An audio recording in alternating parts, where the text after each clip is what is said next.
शेवटी आर्थिक उत्पन्न कशातनं निर्माण होतं? देशाचा विकास व्हायचा असेल तर दोन ठिकाणं, एक जिथे आपल्याला काहीतरी प्रत्यक्ष रिसोर्सेस तयार होतात अशी ठिकाणं, आणि दुसरं ठिकाण म्हणजे काय, पहिलं ठिकाण जिथं नैसर्गिक उत्पादनं तयार होतात, शेती असेल किंवा खाण असेल, या दोन ठिकाणी पैसा तयार होतो. आणि नाही तर जिथे खरा पैसा तयार होतो तो पेटंट्स किंवा नवीन संशोधन तयार होतं. फॉर एक्झाम्पल काय इंटेल असेल किंवा मायक्रोसॉफ्ट असेल किंवा इवन काही प्रमाणात सॅमसंग असेल, की टेक्नॉलॉजी त्यांनी डेव्हलप केली आणि विकले, तिथं तयार होतं ना सगळं. म्हणजे पैसा तिकडे जातो कॉन्सन्ट्रेट. आपण एक मोबाईल खरेदी केला की 20,000चा केला तर निदान 5,000 रुपये सॅमसंगकडे जात असणार किंवा कॉपीराईट ज्यांच्याकडे त्यांच्याकडे जात असणार. मग खरा पैसा जो आहे तो बौद्धिक क्षमतेतनं निर्माण होतो, हे आपण लक्षात घेतलं पाहिजे. प्रोडक्शनमधनं पैसा तयार होतो नाही असं नाही. म्हणजे चीननी काही प्रमाणात ते केलं, पण की घाऊक उत्पादन करायचं आणि त्याच्यातनं प्रॉफिट मार्जिन कमी ठेवायचं, पण व्हॉल्यूम खूप जास्त असल्यामुळे पैसे मिळवायचे. पण त्याहीपेक्षा जास्त बौद्धिक पॅटर्न्स मिळवून हे अर्थकारण जास्त होतं. म्हणजे आपण बऱ्यापैकी रॉयल्टी सगळी अमेरिकेला देतो. जेव्हा एक लॅपटॉप खरेदी करतो त्याला एक 10 पोती गहू पाठवतो तिकडे. नुसतं ह्याचं उत्पादन काही पुरेसं नाही आहे. आणि चीननी बऱ्यापैकी गमती केल्या. म्हणजे चीननी फार स्वतःचं ओरिजिनल संशोधन केलेलं नाही, पण त्यांनी रिव्हर्स इंजिनिअरिंग करून सगळं कसं करायचं हे शिकले.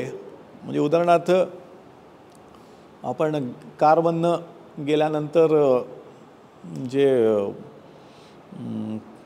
एअरबॅग्स तयार होतात, फटकन काही सेकंदात तो गॅस तयार व्हायला पाहिजे आणि ते एअरबॅग तयार व्हायला पाहिजे. आता चीननी काय ओरिजिनल संशोधन करून काय केलं नाही. तिकडल्या कार्समध्ये काय होतं ते बघायचं, ते काढायचं, त्याचं केमिकल ॲनालिसिस करायचं आणि एक थोडासा बारीकसा मॉडिफिकेशन करायचं की ते पेटंटला प्रॉब्लेम होत नाही, नवीन पेटंट रजिस्टर करायचं तिथे. त्यामुळे सॉलिड रिव्हर्स इंजिनिअरिंग करून त्यांनी पेटंट्स मिळवली आहेत. आता या सगळं बोलण्याच्या पाठीमागचा हेतू काय आहे तर पैसा, संपत्ती निर्माण होते ते दोनच ठिकाणी होते. एक खनिज किंवा शेती, त्याला तुम्ही व्हॉल्यूमशिवाय पर्याय नसतो, ते आहे भारताकडे. पण दुसरा आताचा भाग जर का बघितला तर नवीन उत्पादनं तयार करणं आणि पेटंट्स मिळवणं, रॉयल्टीज त्याच्या अगेन्स्ट मिळवणं, ह्याला बौद्धिक मुलं पाहिजेत. म्हणजे ज्याची बुद्धिमत्ता चांगली आहे ती मुलं पाहिजेत. आणि तिथं आत्ता आपण बऱ्यापैकी फटका खातो आहे. त्यामुळे शासनालाही थोडी जाग आली. काही वर्षांपूर्वी, बहुतेक 2014चा असेल असा अंदाज आहे, एक पिसा नावाची टेस्ट असते, इंटरनॅशनल टेस्ट आहे. त्याला बरेच देश बसतात त्या सगळ्याला. आणि त्या परीक्षेतल्या यशावरनं साधारणतः वेगवेगळ्या देशांच्यामध्ये काय परिस्थिती शिक्षणाची असा विचार करतात, शोधतात. या साधारणतः पहिल्या 5मध्ये फिनलँड आहे, सिंगापूर आहे, नंतर नॉर्वे आहे, अमेरिका पण आहे. म्हणजे या देशातले लोकांमधली, या देशातली शिक्षण व्यवस्था चांगली आहे असं आपल्याला म्हणता येईल. कारण ते प्रश्न बेसिकली मेमरी बेस्ड नसतात तर प्रोसेस बेस्ड असतात. मग त्यामुळे तुम्हाला लक्षात येईल की नोकिया नॉर्वेत जन्माला आलं, टिकलं नाही कारण त्यांनी स्वतःला बदललं नाही. पण ती बौद्धिक क्षमता असलेली मुलं ही त्या शिक्षण व्यवस्थेतनं तयार होत आहेत की इनोव्हेशन करू शकतात. पण आपल्या देशाचा दुर्दैवानं 196 देश त्या परीक्षेला बसले होते. कितवा असेल काही प्रेडिक्ट करू शकाल? 196 देश त्या परीक्षेला बसले होते त्या वर्षी. 75 तर 100 प्लस. हां, खूप वाईट अवस्था आहे. 195.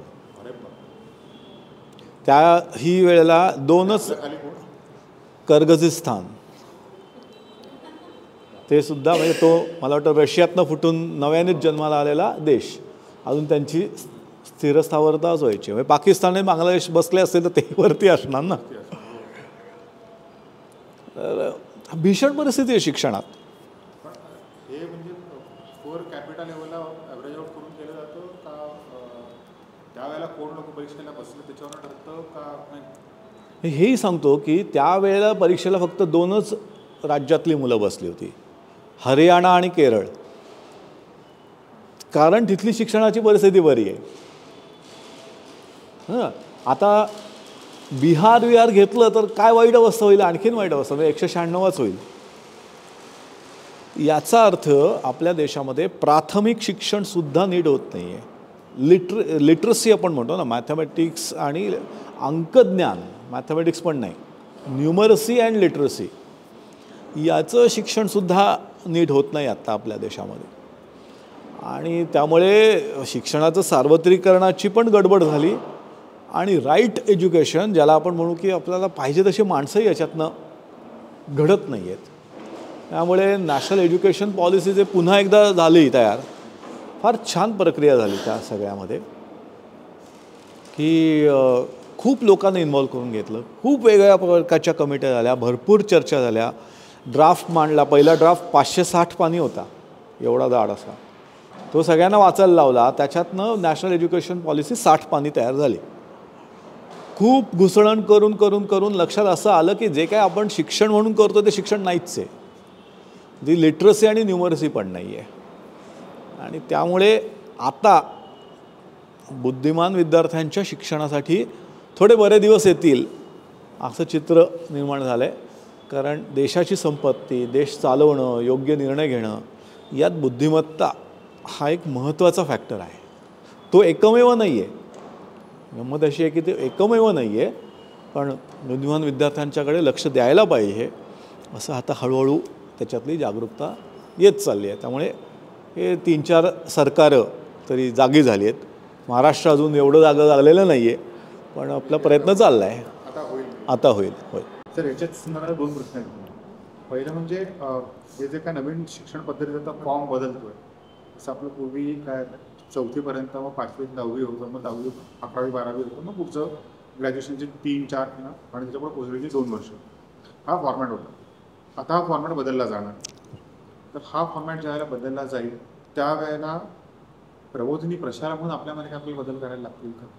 की जो 5वीला आपण प्रवेश परीक्षा ठेवलेली होती की जे माध्यमिक शिक्षण आहे त्याकरता मुलांना आपण सिलेक्ट करून त्यांना घडवणं, हा प्रकार आपण करत होतो. तर हे जर का सेक्शनच बदलले गेले तर आपल्याला त्या पद्धतीने आपल्या ह्याच्यात काही बदल करायला लागतील, हा पहिला प्रश्न. दुसरा प्रश्न असा आहे सर की आता ह्या शिक्षण पद्धतीमध्ये जसं आपण ऐकतो की मातृभाषेतून शिक्षण याला महत्त्व दिलं जाणार आहे. तर हे महत्त्व ज्यावेळेला दिलं जाईल त्यावेळेला आपण इतके दिवस पूर्ण आपण मराठीत शिकवायचो, आपल्याकडे पूर्वी मराठी माध्यमात येणाऱ्या मुलांचं प्रमाण जास्त होतं. आता असं झालं की इंग्रजी माध्यमात येणाऱ्या मुलांचं प्रमाण जास्त झालं. तर हा ज्यावेळेला बदल घडेल त्यावेळेला परत आपल्याला मूळ याच्याकडे बदलायला लागेल का, परत वळायला लागेल का? पहिल्या प्रश्नाचं उत्तर द्यायचं झालं तर स्ट्रक्चरल चेंजेस जे आहेत ते नावं त्यातली सोडून देऊ, म्हणजे फाउंडेशनल स्टेज का प्रिपरेटरी का मिडल का सेकंडरी, नावं सोडून देऊ.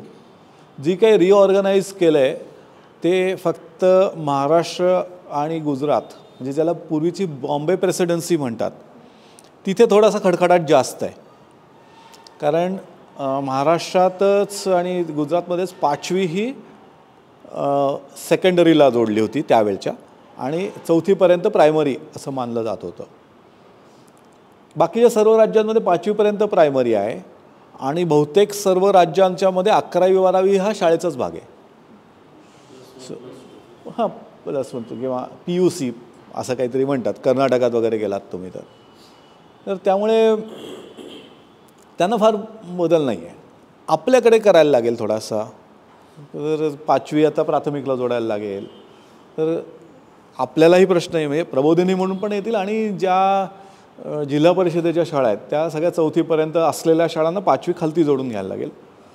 ज्या 7वीपर्यंतच्या शाळा आहेत त्यांनी बऱ्याच जणांनी 8वी ऑलरेडी सुरू केलेलं आहे आणि त्यामुळे तिथे शिक्षकांची थोडी पुनर्रचना ही करायला लागेल. हे बरोबर केलं का चूक केलं? बरोबर केलं. कारण हा स्ट्रक्चरल चेंज जो आहे ना तो काही करायचं म्हणून काहीतरी करायचं असं नाही आहे. म्हणजे बऱ्याच वेळेला काय असतं, कुठलीही सरकारी योजना आणली की राजीव गांधी योजना किंवा इंदिरा गांधी योजना याच्या ऐवजी अटल बिहारी वाजपेयी योजना एवढंच चेंज नाही आहे.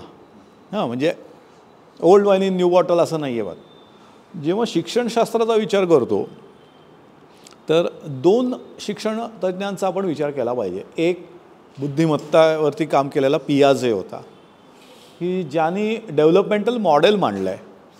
आता ईशा याच्यावरती जास्त सांगू शकेल पण तुम्ही जर का त्याचे तुकडे बघितले की कुठपर्यंतचं शिक्षण कुठल्या सेक्शनपर्यंत असं वयाच्या गटापर्यंत बघितलं तर ॲब्स्ट्रॅक्ट थिंकिंग कधी सुरू होतं असं जर का बघितलं तर त्याचे तुकडे कुठे सुरू करायचे वगैरे वगैरे असं स्टेजेस किंवा एरिक्सनचं सोशो इमोशनल मॉडेल जर का बघितलं तर त्यांनी कुठे स्टेजेस तोडले आहेत हे याचा अभ्यास केला तर तुमच्या लक्षात येईल की आत्ता जी पॉलिसी आली आहे तिसऱ्या म्हणजे काय म्हणता येईल की तिसऱ्या इयत्तेपर्यंत 2ऱ्या इयत्तेपर्यंत हे जे वय आहे या वयात एक वेगळा मानसिकता असते, वेगळी बौद्धिक क्षमता असते. पुढच्या वयोगटात एक वेगळी बौद्धिक क्षमता निर्माण होते आणि सोशो इमोशनल रिक्वायरमेंट्स पण वेगळ्या असतात. आणि त्यामुळे हे जे तुकडे केलेत ना हे या सायकोलॉजिकल डेव्हलपमेंटल मॉडेल्स जे आहेत ना त्याला परफेक्ट मॅच होणारी आहेत. त्यामुळे हे रिऑर्गनायझेशन जे केलं ना ते उगाच केलेलं नाही, ते उपयुक्त थेरॉटिकली पण आहे. फिजिकली चेंजेस करणं काय केलं पाहिजे ना, म्हणजे तेवढा खडखडाट. शिक्षकांना नोकऱ्या मिळावा म्हणून शिक्षण चालत नाही, शिक्षणासाठी शिक्षकांना नोकऱ्या मिळतात हे लक्षात घेतलं पाहिजे. आपल्याकडे पब्लिक प्रेशरमुळे अनेक चुकीचे निर्णय घेतले जातात पण तसं आहे. याच्याला दुसरा एक जो महत्त्वाचा भाग घेतला आहे ना तो हायलाईट केला पाहिजे. तो म्हणजे खालच्या या आत्तापर्यंत ना 6 वयोगटाच्या वरच्याच मुलांच्याकडे सरकार लक्ष द्यायचं, सरकारच्या अखत्यारीत येत होतं. आता 2.5 वर्षाच्या मुलापासून, पहिली म्हणजे 6 वर्ष पूर्ण, 2.5 वर्षाच्या मुलापासून तो शाळेत गेला पाहिजे असं आत्ताच्या कायद्याने आलं. फार चांगलं झालं आपल्या देशामध्ये. आपल्या म्हणजे मेंदूची वाढ जर का बघितली ना तर पहिल्या 8 वयाच्यापर्यंत होत आहे मेंदूची फिजिकल वाढ जी असते.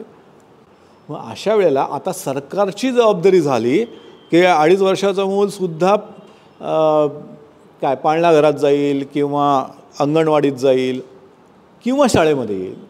आता त्याच्या खाण्याची जबाबदारीसुद्धा आहे. म्हणजे नाश्ता काय सकाळची न्याहारी आणि जेवण ह्याच्याबद्दलची चेष्टा शहरामध्ये होते.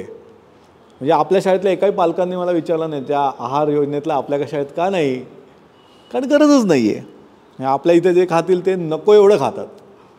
तर तिथे मात्र मिळत नाही. तिथे ते एक गुळाच्यापासून केलेली चिक्कीसुद्धा त्याला जगण्यासाठी आवश्यक असते. खिचडी जे काय पौष्टिक गोष्टी देतो ती त्याच्यात जगण्यासाठी आवश्यक आहे हे लक्षात द्या. आता हे सगळं जेव्हा सरकारी अखत्यारीत आलं तेव्हा आपण इनएफिशियन्सीचा विचार सोडूया, पण निदान 100% नाही निदान 80% मुलांना तरी काहीतरी फायदा होईल. तर हा सिनॅरिओ चेंज होण्यासाठी धोरणात केलेला बदल तो खूप स्ट्रक्चरल चेंज म्हणून आहे. तर पर्टिक्युलरली आपल्या बाबतीत विचार करायचा झाला तर आपण जेव्हा केव्हा नवीन जागेत जाऊ त्याच्याशी थोडं सिंक्रोनाइज करायला लागेल. तेव्हा आपण 5वी थांबू आणि 6वीपासून सुरुवात करू.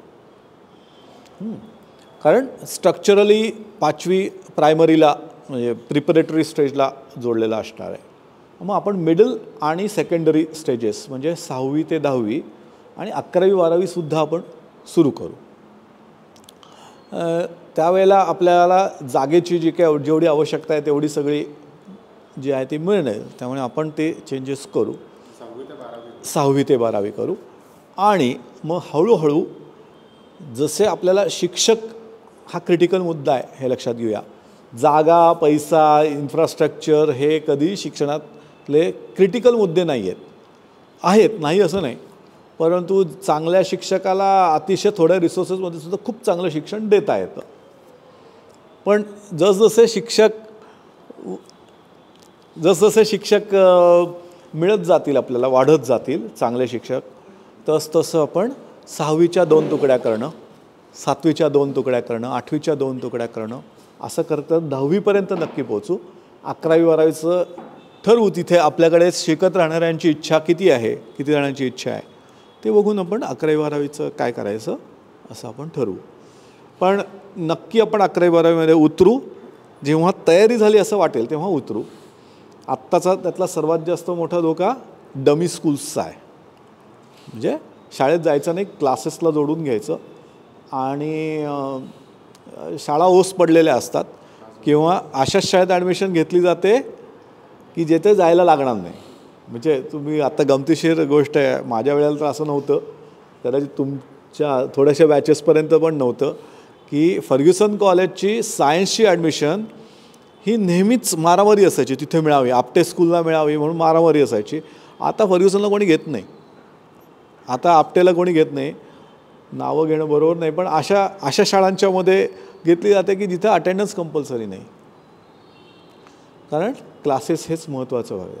हा देशातला खूप महत्त्वाची समस्या आहे. याच्यावरती अजून उत्तर सापडलेलं नाही, परंतु त्याच्यावरती विचार चालू आहे. आपण काय करू तर आपल्याला म्हणजे आपलं शिक्षणातलं ब्रीदवाक्य असं आहे गेल्या काही वर्षात आणलेलं, जो जे वांछिलं तो ते लाव. ज्याला जे शिकायचं आहे त्याला ते मिळालं पाहिजे. कारण म्हणजे गिफ्टेड एज्युकेशनच्या बद्दलचा अभ्यास केला तर असं दिसतं की गिफ्टेड मुलं कधी यशस्वी होतात त्यांना त्यांच्या क्षेत्रात त्यांच्या कलातलं काम मिळालं तर. गिफ्टेडनेस आहे, जनरल गिफ्टेडनेस आहे म्हणून यशस्वी झाले असं होत नाही. मी एक उदाहरण देतो. म्हणजे पहिलं अभिव्यक्तीचं मॉडेल बदललं. कसं बदललं? पूर्वी अभिव्यक्ती होती की नाही? होती. खूप वेगवेगळ्या प्रकारची अभिव्यक्ती होती. आपण थोडी रिस्ट्रिक्टेड केलं, 9 प्रकारात आणले. आता नृत्य, नाट्य, चित्रशिल्प, गायन, वादनाचे 2 प्रकार म्हणजे सूरवाद्य आणि तालवाद्य, लेखन आणि वक्तृत्व. आता हे आपण असे त्याच्यात रचना कशी केली बघा, की 5वी-6वीमध्ये असं म्हटलं की तुम्ही सगळ्याचा अनुभव घ्या आणि 7वीमध्ये गेल्यानंतर ठरवा की मला कुठली अभिव्यक्ती हवी आहे. एकतर ते करताना किमान सुविधा पाहिजेत. आपल्या काय म्हणता येईल की उपासना मंदिरात काही असं नाट्य करता येणं, नृत्य करता येणं काही फॅसिलिटीज नाही. ते स्टेज पाहिजे, जरा विंग्स पाहिजेत, तर नीट लाईट्स आणि हे पाहिजे. त्यामुळे अण्णाभाऊ साठेमध्ये व्यवस्थित केलं जातं. पण फरक असा आहे, बाहेरच्या गॅदरिंग्समध्ये काय असतं, इतरांनी लिहिलेल्या किंवा त्याला चाल लावलेल्या गाण्यावरती मुलं नाचतात. आपल्याकडे असं नाही आहे. आपल्याकडची नाट्याची संहिता मुलांनी लिहिलेली असते. नाटक मुलं बसवतात, त्याचं पार्श्वसंगीत मुलं ठरवतात. नंतर प्रकाशयोजना मुलांची असते, नेपथ्य मुलांचं असतं, लेख म्हणजे काय मधली काय निवेदनं जी असतात ती सगळी मुलांची असतात. त्यामुळे आपण त्याला अभिव्यक्ती प्रात्यक्षिक असं म्हणतो. स्वतःचं असलं पाहिजे कंटेंटसुद्धा. आणि फार सुंदर सुंदर लिहितात. म्हणजे व्हिडिओ शूटिंग मिळालं तर बघणार काय. मागच्या वेळेला एक आत्ता भरतनाट्यमध्ये झालं तर एक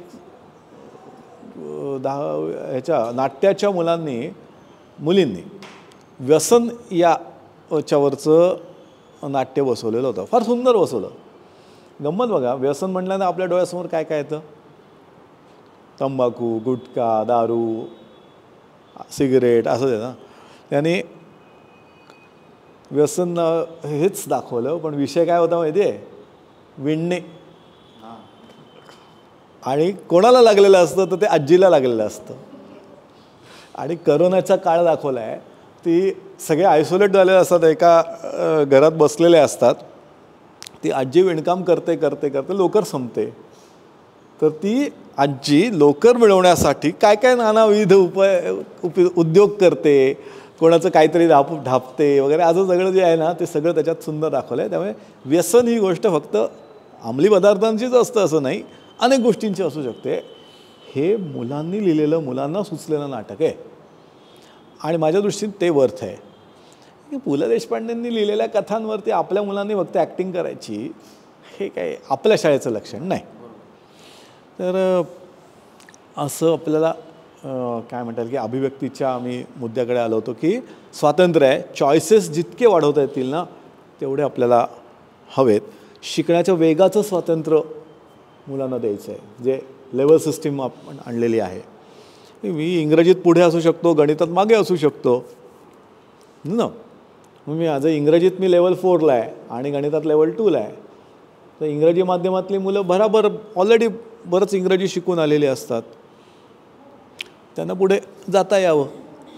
असं शिक्षणातले पुष्कळ बदल हे आपल्याला करता यावेत या दृष्टीने. म्हणजे आम्ही जेव्हा की सात्विकवरती जातो, सात्विक बसेल 9वीमध्ये मी रांगोळी केली आणि 10वीमध्ये केली, तर मला कुठलंच परफेक्ट येत नाही, थोडं येतं सगळं. त्यावेळेस ती एक आहे ते आपण घेतलं, हा बदल खूप चांगला आहे. एक घेतल्यानंतर 7वी 8वी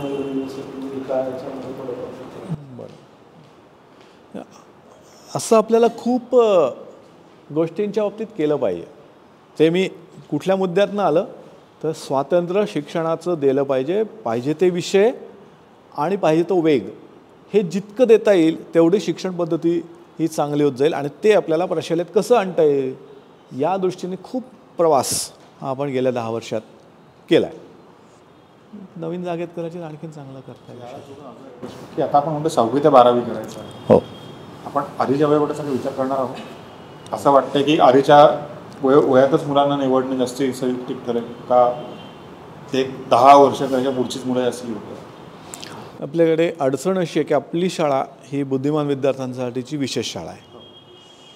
आता खालच्या इयत्तेत गेलं तर निवडून कसं घ्यायचं हा प्रश्न आहे.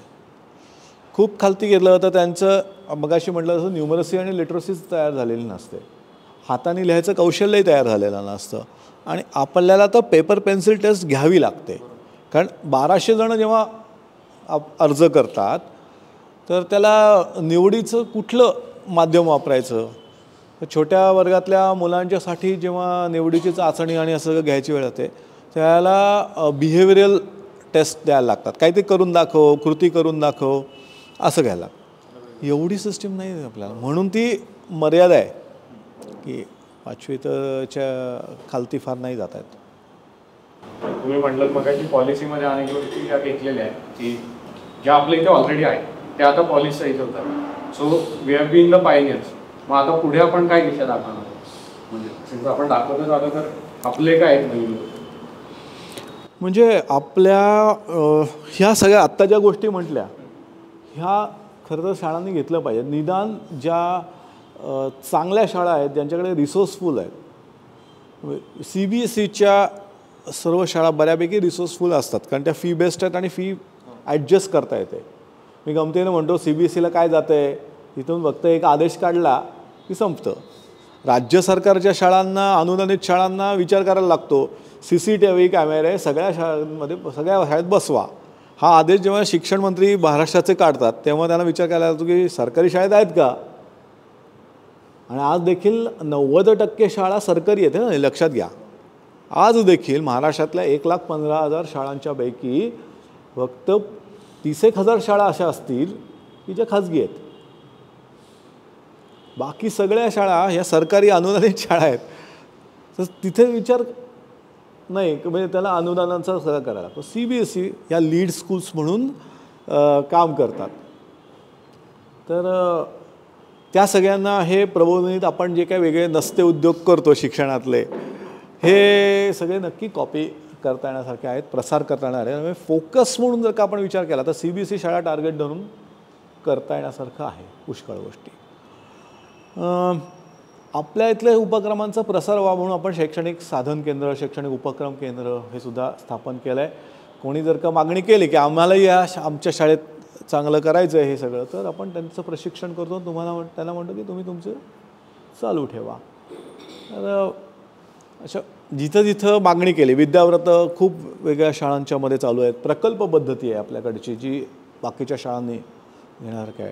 आपल्याकडचं होलिस्टिक रिपोर्ट कार्ड जे आहे ते आता 2011 सालापासून आपण बऱ्यापैकी विकसित करणार आहे. आता 16 पानी CC क्युम्युलेटिव्ह कॉम्प्रिहेन्सिव्ह इव्हॅल्युएशनचं रिपोर्ट कार्ड हे आपण देतो आणि साधारणतः 8 ते 10 पानी CBE देतो, म्हणजे कॉम्पिटन्सी बेस्ड एज्युकेशनचं, म्हणजे विषयांचं देतो.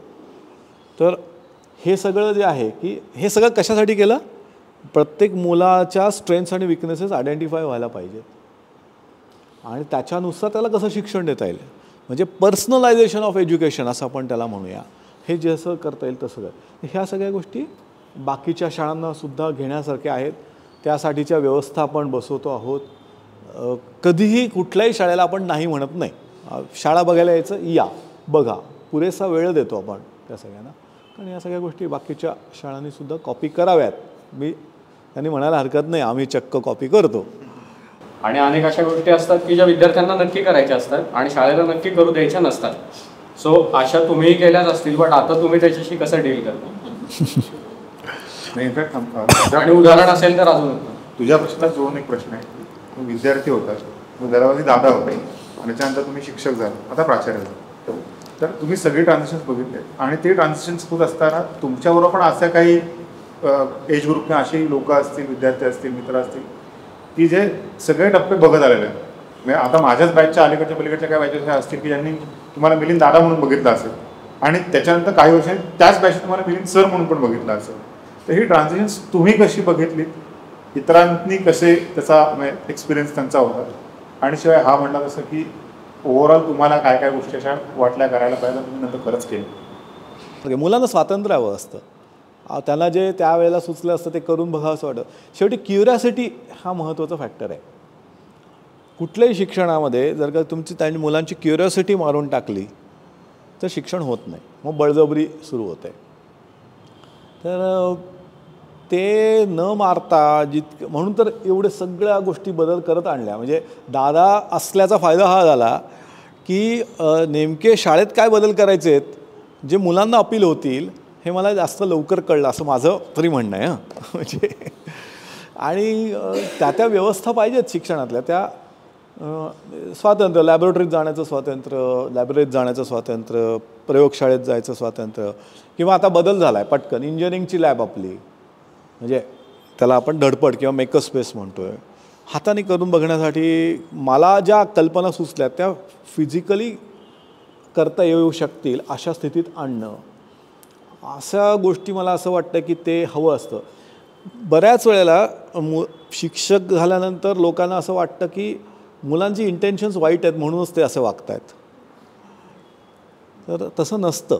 मुलांची इंटेन्शन्स नीट तपासून बघायला लागतात. नसतात, 99% वेळेला नसतात, 1% वेळेला असतं काहीतरी, पण त्याला काही इलाज नसतो.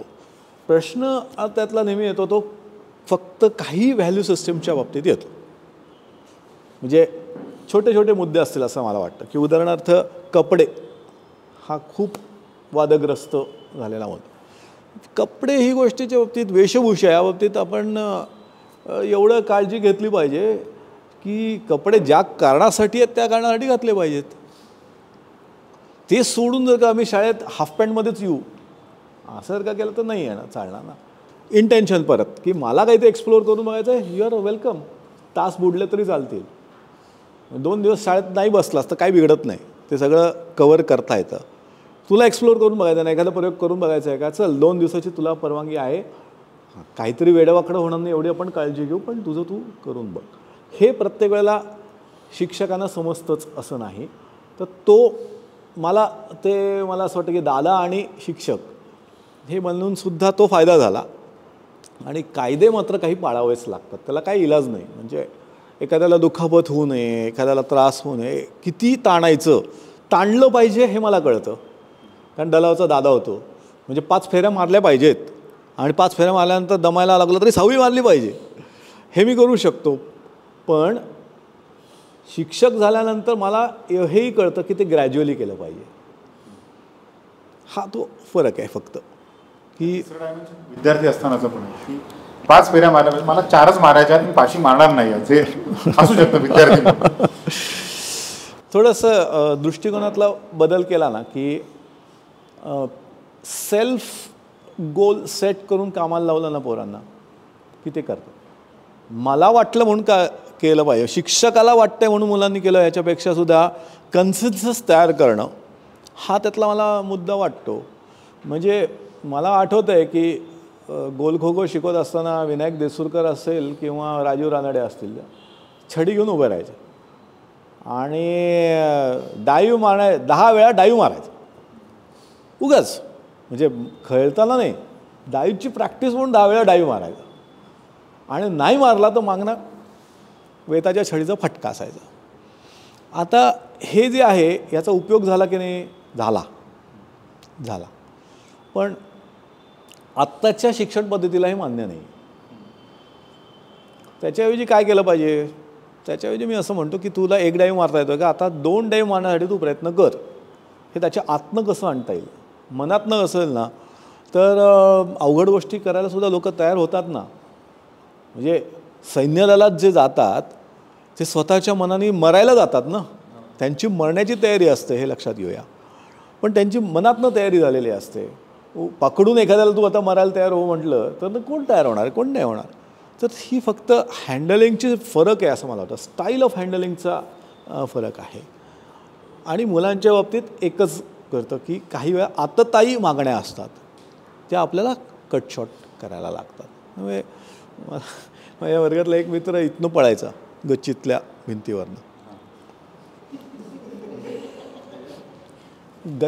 भिंतीवरनं पळायचा हे ना. आता हा मुलाला हवा असलेला गोष्ट, मुलांना हवी असलेली गोष्ट, आणि शिक्षक म्हणून मला थांबवायलाच पाहिजे अशी गोष्ट. 8वी म्हणजे मुलंच असतात असं काही नाही, मुलींनी पण केलं. 8वीच्या वर्गातनं 6वीच्या वर्गात यायचं त्यावेळच्या.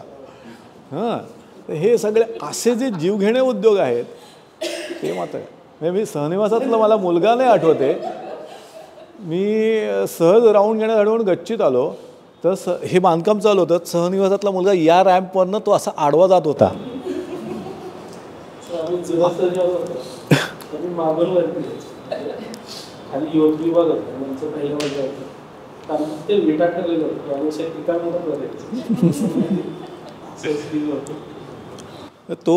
तो मुलगा पलीकडे गेलेला होता आणि मी गच्चीतनं वरती आलो. ते बघितल्यानंतर मी लपलो कारण मला बघितल्यानंतर तो डिस्टर्ब झाला असता तो मेजर प्रॉब्लेम झाला असता. त्यापेक्षा त्याला मी येऊ दिलं, नंतर एक कानाखाली मारली ती गोष्ट वेगळी. पण हे नाही चालणार, म्हणजे हा मूर्खपणा आहे. मला आठवत आहे आमच्याला अभ्यासिका होत्या लाभ्याच्या आणि त्या अभ्यासिकेतली मागच्या बिल्डिंगच्या बाजूची खिडकी आहे, उजव्या बाजूला तिकडची, तिथे एक नारळाचं झाड होतं आणि ते थोडं अभ्यासिकेच्या बाजूला कल्लं होतं.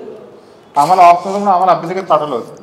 का कोण नाही, दोघा तिघांना ओके, आणि ते झाड पकडले आणि खिडकीतलं ओढून आपल्याला धरून ठेव. त्यानंतर ते सोडून ते गदा हालायला लागलं तर, आणि खालनं भैयाजी ताराबाई दोघं तिघं एकदम वरती आले. ते काय चाललंय बघायला, आणि ते खिडकीच्या बाजूला बसले होते. त्यांना इतका धुतला त्यांनी नंतर. बाकीच्यांना अरे आपण काय असं विषय केलं, झाडाला फक्त हलवलं आपण, एवढंच लोकांच्या मारत होतं.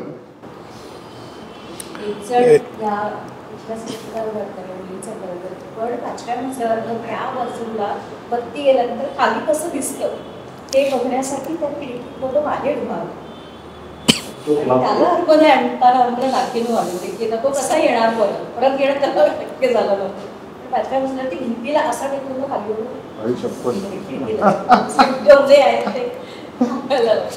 तर 97 ते आता या गोष्टींचं प्रमाण वाढलंय कमी झालंय का तितकं? 97 नाही सांगू शकणार, 83 ते 89 सांगतो. लघु शिक्षा अपेक्षा लोकांच्या बदलल्या गेल्यात. मी याचं ऐकलंय की ज्याला आपल्या प्रशालेचं काम चालू होतं त्याला दुसऱ्या मजल्यावरनं खाली चौकात उडी मारून बघू काय होतं, असे बऱ्याच जणांनी प्रयत्न करून बघितले. आमच्या वेळेला असा एक होता की 9वी मुलांच्या वर्गाचा मागचा जिना जो आपण उघडून बघितला पाहिजे, तो चालू केला पाहिजे अशी एक इच्छा लोकांच्या मनात होती. कुलूप तोडले, कुलूप काढून ठेवायचं. याच उद्योगातला एक उद्योग सांगतो आणि मग तुझ्या प्रश्नाला होत. हे लॅबोरेटरी आपण मोकळेपणाने देतो वापरायला. आणि त्याला मी एक मेणबत्तीचा प्रयोग दाखवला होता की कार्बन डायसल्फाईडमध्ये सल्फर विरघळवला आणि ते ठेवलं की कार्बन डायसल्फाईड उडून जातं आणि ती मेणबत्ती पेट घेते. एका मुलाने ते घेतलं, तशा प्रकारचं काहीतरी घेतलं, मला वाटतं सोडियम घेतला खिशात आणि रुमालात घातला आणि खिशात घालून चालला होता. सहनिवासातला होता. हां. आणि तो लॅबोरेटरीतनं बाहेर आला, त्या कार्यालयाच्या बाहेर असतो ते पेटलं. आता पेटल्यानंतर काय होतं, आपण पाणी मारतो, त्यांनी पाणी मारलं, थोडा वेळ शांत झालं. काय सोडियम नसेल, तो सल्फरच असेल, सल्फर किंवा फॉस्फरस असेल. आणि पाणी मारलं, शांत झाला, परत पळून गेला, परत पेटलं. आता करायचं काय? तर हे असे जे उद्योग असतात ना, किंवा मला आठवतं आनंद आलटेकर, त्याने फिजिक्स लॅबमध्ये मी एक्सपेरिमेंट घेताना कर्कटक घेतलं आणि त्या ह्याच्यात सॉकेटमध्ये घुसवलं, फ्यूज उडली खाटकन आणि स्पार्क पडला. म्हटलं अरे काय झालं? तर हे उद्योग नको आहेत आपल्याला. म्हणजे इथं जीवच गेला तर काय करायचं, त्याला काय अर्थ नाही ना. अदरवाईज तुम्हाला जे पाहिजे ते स्वातंत्र्य शाळेमध्ये आहे. मुलांमध्ये बदल झाला आहे का? खूप पुष्कळ झाला आहे. तर आत्ताची मुलं जास्त शहाणी झाली आहेत. काही खरंच शहाणी झाली आहेत. म्हणजे मला नको असले पाहिजे तसं नाही, हे शहाणपण पाहिजे का नको मला माहिती नाही.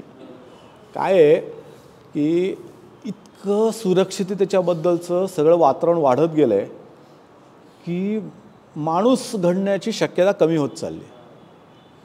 म्हणजे एक उदाहरण सांगतो. मी फिनलँडला गेलो होतो. फिनलँडच्या इथं मी अभिव्यक्तीचा आपला पेपर सादर केला. ते तिथं पेपर काय आला होता, 2 पेपर असे होते, आम्ही जंगलात शिबिरं घेतो तंबूतली, आणि दुसरा पेपर होता आम्ही मातीत सुद्धा खेळू देतो. समजतंय का?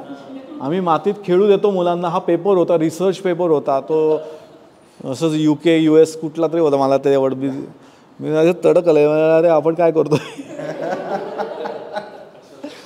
हां, याचा अर्थ की सुरक्षिततेच्या बाबतीत इतकं, स्वच्छता, हायजीन, या सगळ्या बाबतीत इतक्या चुकीच्या दिशेला सगळं गेलं आहे की मुलं काही वेगळं करतच नाहीत. म्हणजे आत्ता 4 जणांना तंबूतल्या शिबिराला गेले नाही आहेत आज, म्हणजे उद्या जाणार. का? भीती वाटते पालकांना, आमच्या मुलांची तुम्ही काळजी घ्याल का, पासून तो मुलगा नीट वागेल का, याच्यात नाल्यातलं पाणी प्यायला तर काय होईल. काही होत नाही. तिथं स्वच्छतागृह नसतात, काय होत नाही. सगळं माहिती पाहिजे, काय होत नाही. म्हणजे तुम्हाला जर का पाश्चात्य देशात गेल्यानंतर काय घडणार नाही असं आहे का?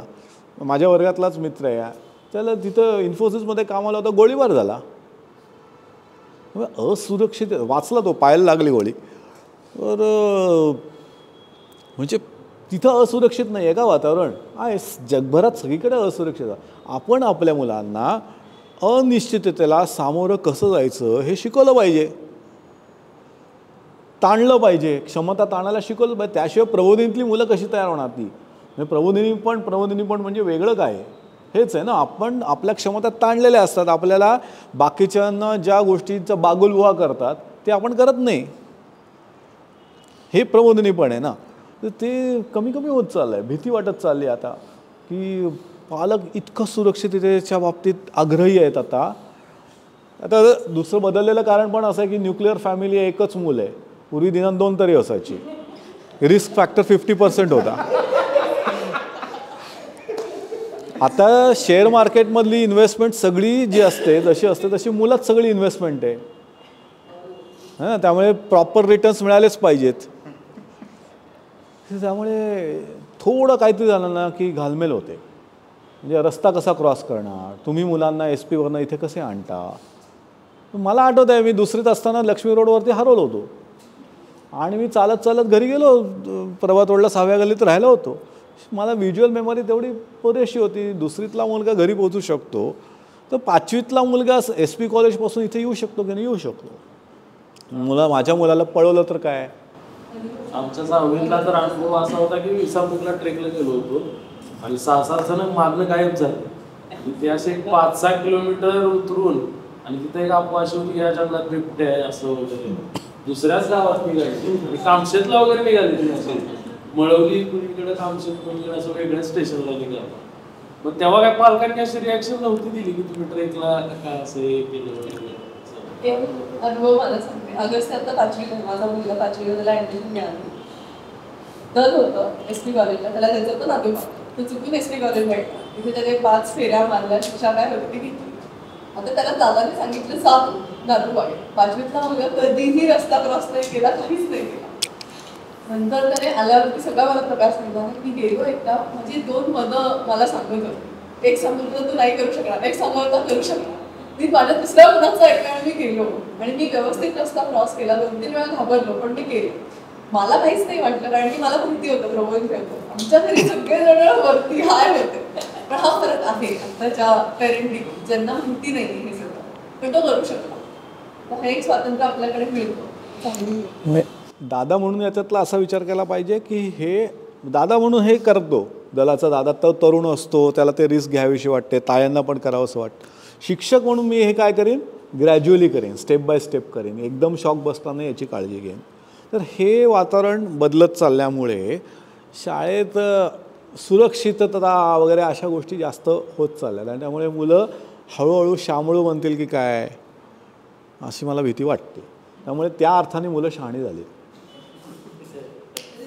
पूर्वी इतरांचे म्हणजे मुलगा रस्त्याने चालला तर त्रास होईल का, तो गाड्याला त्रास होईल का असा आपला प्रश्न असतात की काहीतरी वात्रटपणे केले, ट्रॅफिक जाम करून ठेवलं तर काय, हे आपलं त्या वेळी असं आहे. आता मुलांना काय होईल, काही काळजी पालकांना वाटायला लागली. गेल्या काही वर्षात अटेन्शन स्पॅन कमी झाले असं बरेच कमर्शियल कोचिंगमध्ये सांगितलं जातं. त्यामुळे म्हणजे त्यांची शिकवण्याची स्ट्रॅटेजी मेथडॉलॉजी सगळ्या बदलतात. त्या 2 गोष्टी सांगतात, एकदा अटेन्शन स्पॅन कमी झाला आणि बरंच इन्स्टंट ग्रॅटिफिकेशनची सवय आहे. म्हणजे एखादी गोष्ट आज केली त्याचा 2 वर्षात माझ्या एज्युकेशनमध्ये अनुभव दिसेल, हे टेंडन्सी कमी झाली. तर आता इन्स्टंट ग्रॅटिफिकेशन ही रेग्युलर लाईफमध्ये बऱ्याच गोष्टी आहेत. ते म्हणजे सेकंडरी एज्युकेशनमध्ये वेगवेगळे दिसतात. अगदी म्हणजे 5वीतल्या पालकांना समजून सांगायला लागतं की तुमचा मुलगा तिथे पहिला होता, इथं 40वा असला तरी तो नॅशनल खेळतो आहे, स्टेटमधनं नॅशनलच्या टीममध्ये आला आहे. हे सांगावंच लागतं कारण सारखं कौतुक करून घेण्याची सवय लागलेली आहे. म्हणजे मी एक फरक सांगतो. आपल्या शाळेत मी असं म्हणतो की वाढदिवस साजरे करू नका, विकास दिवस साजरे करा. म्हणजे काय की मी जन्माला आलो, माझा 5 तारखेला वाढदिवस आहे, माझं का कौतुक व्हावं? काहीच कारण नाही, मी जगलो आहे. पूर्वीच्या काळात बरोबर होतं की जगायचोच नाही, म्हणजे 100रातली 70-80 जणच टिकायची, त्यावेळेस बरोबर होतं वाढदिवस साजरे करणं. आज 100रातले 2-4 जणच पोचू शकत नाहीत पुढे, तर त्याचं काही जेनेटिक कारणं किंवा वेगळीच कारणं असतात. आता काय वाढदिवस साजरे, पण तुम्ही व्हॉलीबॉलची मॅच मारून आलात का, चला पार्टी करू, काय हरकत नाही, मजा करू, धमाल करू. तर हे चंगळ करणे हा जो काही कारण नसताना चंगळ करणे हा जो वाद निर्माण झाला आहे ना, त्यामुळे मी शिक्षकांना असं म्हणतो की प्रिसाईज प्रेज, योग्य काळाआधी योग्य कौतुक करणं, हे जर का नाही केलं तर मुलगा लाडवला जातो आणि प्रत्येक छोट्या छोट्या गोष्टींचं कौतुक करत बसणं हे वैतागाचं होतं. आणि त्यामुळे तू म्हणतोस ते बरोबर आहे की ही सुधारणा आपल्याला आपल्या समाजामध्ये आणण्याची गरज आहे. पूर्वी शिक्षकांनी शिक्षा केली तर डेफिनेटली मुलाची चूक आहे असं समजलं जायचं. आता तो शिक्षकाची चूक असणार, माझा मुलगा चांगलाच आहे, हा जो गैरसमज जो आहे ना, त्याच्यावरती मात नाही केलं तर मुलगा पुढेच जात नाही, स्वतःला ताणायलाच शिकत नाही. हा शिक्षण व्यवस्थेतला दोष आहे. पण आपण बऱ्यापैकी ते अजूनही टिकवून ठेवलं आहे. पालकांशी डायलॉग ठेवायला लागतो, म्हणजे तो टाळायचा नाही. टाळला की संशय निर्माण होतो. जे आहे ते आहे, सांगितलं अरे सिंहगड चढून जायचं आहे, पाणी न पिता चढायचं आहे, काय झालं तर पाण्याची बाटली आहे बरोबर, देत आहेत पाणी, पण का करायचं आहे हे जर का पालकांना समजून सांगितलं तर 99% पालक तयार होतात. पण त्यांना हे कोणी सांगितलेलंच नसतं, म्हणजे हे का करतो आहे हे माहितीच नसतं त्यांना. हा खुळचटपणा वाटतो, बेशिस्त वाटते. तर पालकांशी संवाद ठेवला तर मग पुष्कळ प्रश्न कमी होतात. पण ती धाकधूक शेवटी राहतेच की माझं एकटंच मूल, ही धाकधूक शेवटपर्यंत राहते, त्यामुळे काही प्रश्न राहतात. स्टॅटिस्टिकली 70 मुलं मराठी माध्यमातली, 10 मुलं इंग्रजी माध्यमात, मराठी माध्यम. जेव्हा ते प्रमाण 50-50% होतं तेव्हाही मराठी माध्यमातलीच मुलं पळली यायची. आणि जेव्हा ते व्यस्त झालं तरीसुद्धा मराठी माध्यमातल्या मुलांचं सरासरी बऱ्यापैकी चांगली होती. आज अगदीच व्यस्त झालं आहे, 4-5च मुलं मराठी माध्यमात नाही येतात. त्यामुळे आता ते स्टॅटिस्टिकली सांगता येणार नाही, पण 10वीला मार्क जे मिळतात त्यातल्या मराठी माध्यमाच्या मुलांना मिळत नाहीत असं कुठे आहे.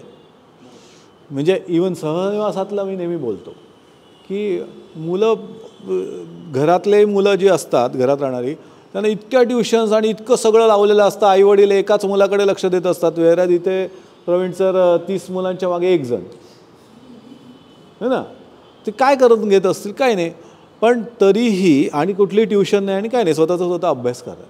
तरी सहनिवासाची जेव्हा 5 किंवा 6 मुलं असतात तेव्हा त्यांची येणारी सरासरी आणि उरलेल्या वर्गातली सरासरी ही सारखीच असते. सो दिस प्रूव्ह स्टॅटिस्टिकली की मुलं स्वतःचा अभ्यास वगैरे सगळं करू शकतात, तेवढी गरज नाही आहे.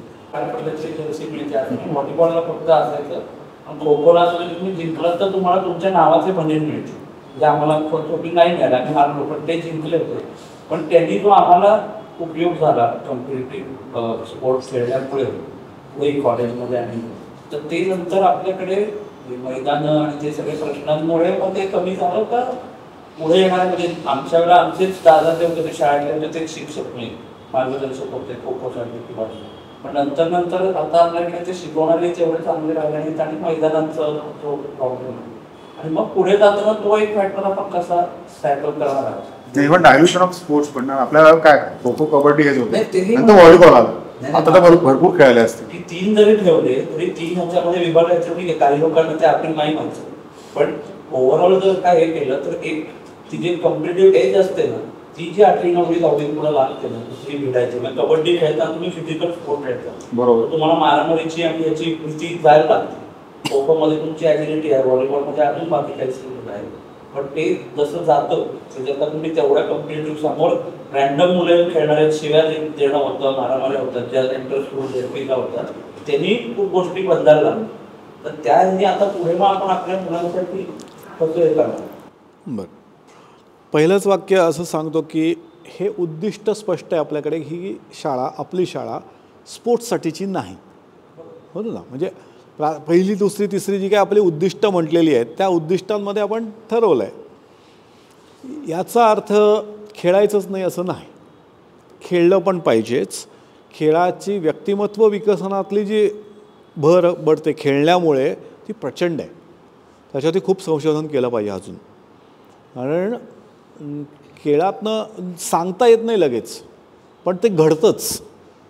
व्यक्तिमत्वातला जो बदल घडतो ना तो अजून मोजला गेला नाही तेवढा पाहिजे तेवढा, पण तो प्रचंड फरक असतो. म्हणजे रेझिलियन्स, हारल्यानंतर परत उठून उभं राहण्याची क्षमता.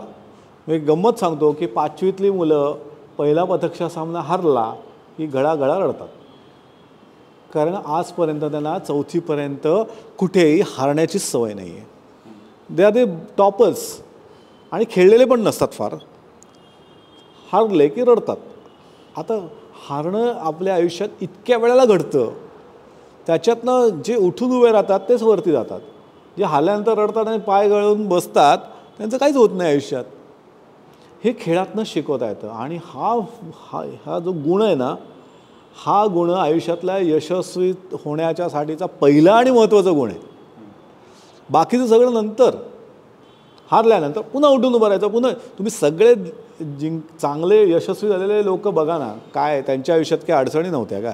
आपल्याला वाटतं टाटा बिर्लांच्या आयुष्यात काही अडचणी नसतात का, त्यांच्या आयुष्यात वेगळ्या प्रकारच्या अडचणी असतात. किंबहुना आपल्याला ज्या वाटणं नाही त्या त्यांच्या अडचणी असतात, त्यांच्या वेगळ्या स्केलच्या अडचणी असतात. धंद्यात टिकून राहणं ही काय सोपी गोष्ट आहे का. हे खेळातनं म्हणजे दुसरं उद्दिष्ट आपलं की व्यक्तिमत्व विकसनासाठी खेळ हे आपल्या प्रशालेचं नक्की उद्दिष्ट आहे. आता तिसरं, खेळूच नाही का, कॉम्पिटेटिव्ह स्पोर्ट्समध्ये उतरूच नाही का, उतरलं पाहिजे. पण एक गोष्ट अशी लक्षात घेऊया की आज आपल्या शाळेतल्या मुलांना ज्या प्रकारे आपण जेवढं ट्रेनिंग देऊ शकतो त्यातनं कॉम्पिटेटिव्ह स्पिरिट म्हणजे कॉम्पिटिशनमध्ये जिंकू न शकण्याचे प्रमाण कमी झालं आहे. कारण निगडीची शाळा आपण स्पोर्ट्स स्कूलच केले, त्याचं पहिलं उद्दिष्ट ते आहे. आता तिथे एकेका मुलासाठी काय काय करतात ते, तर पहिलं सिलेक्शन आहे, म्हणजे फिजिकल फिटनेस पण बघतात. आता आपल्याकडे फिजिकल फिटनेस आपण बघितलेलंच नसतो, त्यामुळे खेळासाठी लायक आहे का आपली मुलं, असतीलच असं नाही, नसतात असं नाही म्हणणार. दुसरं, त्यांच्याकडे कोचेस आहेत, प्रॉपर ट्रेंड कोचेस आहेत. तिसरं, तिथे डॉक्टर्स आहेत, न्यूट्रिशनिस्ट आहेत, हो ना, सायकॉलॉजिस्ट आहेत. मग त्यांच्याकडे ट्रेनिंग करत असताना हे त्या पळतानाचं किंवा थ्रो करतानाचं व्हिडिओ शूटिंग केलेलं असतं आणि ते रिव्हर्स करून ते बघतात की अँगल चुकतो आहे का, स्टार्ट कसा होतो आहे, त्याच्या ह्याला ऑक्सिजन लेवल किती राहते पळताना, मग हा 100 मीटरला बरा आहे का लाँग रनला बरा आहे. इतकं सगळं सिलेक्शन करून जेव्हा स्पोर्ट्समध्ये सगळे लोक सायंटिफिक अभ्यास करून उतरतात, आणि एवढंच नव्हे तर चीनमध्ये जीन्सचा अभ्यास करून उतरतात, एवढं ते पुढे गेले म्हणून ते मेडल्स मिळवतात. पुढे त्यांचं यंत्र बनतात, ही गोष्ट वेगळी, त्याच्याकडे आज तो विषय नाही आहे. पण त्यामुळे स्पोर्ट्समध्ये जिंकण्याचं प्रमाण आपल्या शाळेतल्या मुलांचं कमी असणार हे आता आपण थोडं गृहीत धरलं पाहिजे. बाहेर प्रचंड त्याच्यावरती एफर्ट्स घेतले जातात. तिसरं की बाहेरच्या शाळेमध्ये काय असतं माहिती आहे का, की एक तर एवढे उपक्रमच नसतात आणि त्यांची संख्या 2000 ते 4000 असते. म्हणजे मी गमतीनं जर का तुम्ही आता सकाळचा पेपर काढला तर बघितलं का स्कूलिम्पिक्समध्ये कोणाला सर्वात जास्त मेडल्स आहेत, स्प्रिंगडेलला आहेत. आणि दुसऱ्या तिसऱ्या याच्यावरती मिलेनियम आहे, नंतर अभिनव आहे, हो की नाही. म्हणजे आता ह्या सगळ्यांना कसे काय बक्षिसं मिळतात मला आश्चर्य वाटलं. अभिनवकडे तर त्यांचं स्वतःचं ग्राउंड पण नाही आहे, पण तरी ते मेडल्स मिळवणाऱ्यामध्ये आहेत. मला नाही मिलेनियममध्ये काहीतरी स्पोर्ट्स फॅसिलिटी आहे, पण स्प्रिंगडेल मुद्दाहून स्पोर्ट्ससाठी तयारी करून घेतं असं मी तरी ऐकलेलं नाही. तरी ह्यांच्या मेडल्स जास्त कशी, कारण त्यांच्यातली ती मुलं त्या अकॅडमीमध्ये जाऊन त्यांचं ट्रेनिंग घेतात, कोचिंग घेतात. तर हा तो मुद्दा आहे. पण आपल्याकडे आत्ता ग्राउंडची बोंब आहे हे त्यातलं सर्वात महत्त्वाचं कारण. पण त्या आपण योग्य आणूच, आपण त्या आवश्यक त्या सगळ्या फॅसिलिटीज आणू, चांगल्या मुलांना चांगल्या प्रकारच्या फॅसिलिटीज मिळाल्याचं पाहिजेत, हे 100% आहे. त्याच्यात कॉम्प्रोमाइज करायचं काही कारण नाही. ज्या दिवशी आपल्याला या स्पोर्ट्स फॅसिलिटीज लवकरच 2 वर्षात आपल्याला मिळतील आणि त्या रचना आपण करू. आणि शेवटचा मुद्दा, जरी या सगळ्या उपर कोणाला जर का ट्रेनिंग करायचं असेल, घ्यायचं असेल कोचिंग, तर त्याला आपण अडवत नाही. आपल्याकडे फॅसिलिटीज नाही आहेत हे लक्षात घेऊया. आपण तसे कोचेस नेमू नाही शकणार, पण ज्यांना मिळवत आहे, आता गेल्या 2-3 वर्षातले नॅशनल मेडल मिळवलेले आपली मुलं आहेत ना, म्हणजे रुजुला भोसले आहे, तिथे 60 मीटर, 100 मीटर, 200 मीटर्समध्ये गोल्ड मेडल घेऊन येते. ती काय पळते, म्हणजे तिचं व्हिडिओ बघणार काय, जबरदस्त मुलगी आहे. किंवा स्केटिंगमध्ये वैद्य, सुकृत वैद्य स्केटिंगमध्ये मिळवतो. आता टेनिस खेळणारा एक आपल्याकडे सरोदे आहे. तर म्हणजे ही मुलं करत आहेत, त्यांना अडवणार नाही एवढं नक्की. पण हे सगळे इंडिव्हिज्युअल गेम्स आहेत. टीम गेम्समध्ये तयारी करून घेण्यासाठी, तयारी करण्यासाठी जेवढं कष्ट लागतात ते आपण करत नाही. ते करण्यासाठी जर आपल्याकडे वेळ नसतो. अजूनही असं फ्लेक्सिबल करिक्युलम आहे का, म्हणजे फक्त 9वी-10वीत आहे एक CBSEची पुस्तकं होती, बरं, काही असायचं यावर्षी अजूनही तसंच आहे. याचं एक कारण काय आहे की तुम्ही शिक्षकांचा विचार करा की शांतलाताई 30 वर्ष नोकरी करून रिटायर झाल्या. तुम्ही कोणीतरी एका नोकरीत आहात का एवढे वर्ष, नाही होत. किंवा नोकरीत त्यात असलात तरी बदलता की नाही, का काहीतरी वेगळं करावं असं वाटतं, क्रिएटिव्हिटी. पण आहे त्या प्रोफेशनमध्ये क्रिएटिव्हिटी देता आली तर टिकण्याची शक्यता कमी वाढते. मग त्या शिक्षकाला जर का जिवंत ठेवायचं असेल, नाहीतर आत्ताची परिस्थिती इतकी वाईट आहे की IIT-मध्ये सुद्धा पाट्या टाकतात. तीच पिवळी जर्द झालेली वही असते, त्याच्यातल्याच नोट्स सांगितल्या जातात, ते डिक्टेट करून घ्यायला जातात. एवढी टेक्नॉलॉजी आली तरीसुद्धा का तेच. मग शिक्षकांना जर का स्वातंत्र्य दिलं तर 2-3 गोष्टी होतात. एक, त्याला त्याच्या आवडीचे, प्रत्येक शिक्षकाच्या स्ट्रेंथ असतात. उदाहरणार्थ माझ्याकडनं तुम्ही बऱ्यापैकी नक्की IUPAC नॉमेनक्लेचर शिकला असाल, हो की नाही. कारण का ते मला माहिती होतं की ते अवघड पण आहे, ते पुढे लागणार आहे, पण ते मी जोरदार शिकवायचो. बाकीच्या गोष्टी टाईप्स ऑफ रिॲक्शन काय ठीक आहे ना, ते काय ए प्लस बी गिव्ह C+D हे होणारच आहे. पण IUPACसाठी डोकं लागतं, ते मॅथमॅटिक्ससारखं आहे. सो प्रत्येक शिक्षकाच्या काहीतरी स्ट्रेंथ्स आहेत, त्या आपल्याला हव्या आहेत. म्हणजे शिक्षकांच्या स्ट्रेंथ्सची बेरीज व्हायला हवी असेल तर त्या शिक्षकाला स्वातंत्र्य द्यायला लागतं. शिकवायचं म्हणून शिकवा असं का म्हटलं तर ते कंटाळा. त्यामुळे आपल्याकडे करिक्युलमसुद्धा डिझाईन करा तुम्हाला पाहिजे असं. इतकं स्वातंत्र्य शिक्षकांना आहे, जे की सगळे शिक्षक घेऊ शकतातच असं नाही. त्या शिक्षकाच्या अभ्यासाचाही प्रश्न असतो, त्याचा अभ्यास जेवढा जास्त तेवढं तो स्वातंत्र्य जास्त घेऊ शकतो. त्यामुळे ते आहे आत्ता पण. त्यामुळं आणि बाकीच्या शाळांच्यामध्ये हिडन अजेंडे खूप असतात. अमुक एका प्रकाशनचं लावलं की 30% शाळेला मिळणार. आम्ही अशोच तुम्हाला सांगता येणार नाही एवढे आमिष आहेत. मला आमिष असतं म्हणजे आमचं पब्लिकेशन लावा, तुम्हाला अमेरिकेची टूर घडून आणतो. गणितवाला आला की गणिताच्या पुस्तकाला नंतर तुम्ही त्याला जाऊन भेटा, मला काही मी नाही नेणार. आणि त्याच्यामुळे ते शिक्षक विचार करतात ना की आपल्याला आपल्या शाळेत काय शिकवायचं आहे. तो विचार एकट्या माणसांनी करून चालत नाही. एकट्या माणसांनी विचार करायचा आणि बाकीच्यांनी फक्त सांगकामा व्हायचं असं नाही बरोबर. तो जिवंतपणा राहण्यासाठी आपण ते असं सगळं करतो.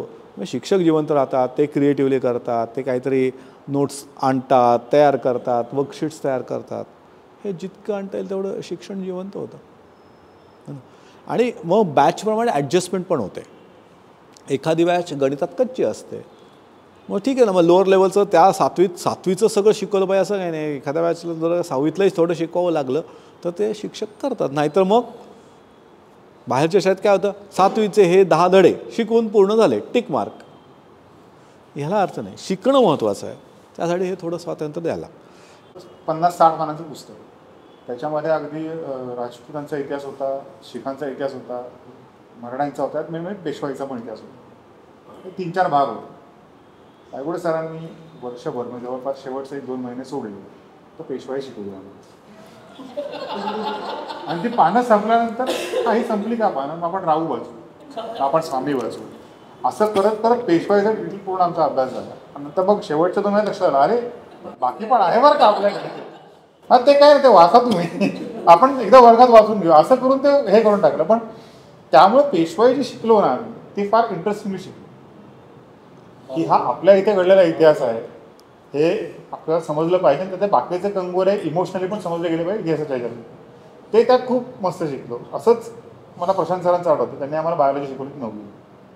काही वर्षानंतर त्या एका बॅचला, आय थिंक तुमच्याच बॅचला पोहोचलो, त्यांनी कोण इतिहास शिकवलं होतं. कुठल्या तरी एका बॅचला ती मॅथमॅटिक्स शिकवलं होतं. म्हणजे एक माणूस काय काय शिकू शकतो ना, आता त्यांची जबाबदारी पूर्णपणे वेगळीच आहे.